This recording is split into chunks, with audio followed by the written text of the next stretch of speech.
Hello and welcome back to KM Webverse. This is Kashif Mahmood. In this video, I will tell you how you can fix compare at price not showing on your Shopify store.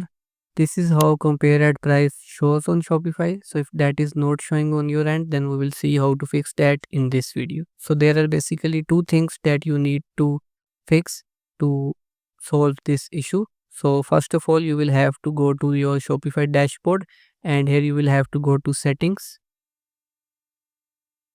and here under settings you will have to go to markets, and here go to preferences, and here you will see this thing compare at price hiding. So make sure that this is unchecked so that the compare at price will not hide and it will start showing.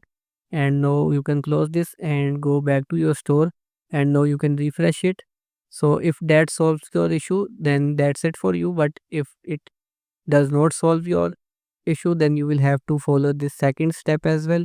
So just go to your dashboard, and here go to the products, and here you will have to go to the product on which you want to show the compare at price.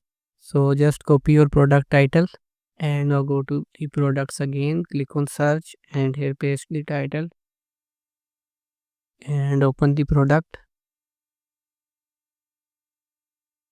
And here when you will scroll down, here you can see that you don't see the compare at price thing. So just open it and click on the variation, and here you can see compare at price now. So here you can enter the price to which you want to compare and make sure it is larger than the original price. Now go back, click on refresh, and here you can see now it is showing. So we can add the compare at price similarly in all of our products. So that's it for the video. If you have liked this video, don't forget to give it a thumbs up. Leave a comment if you have any other topic idea or have any suggestion.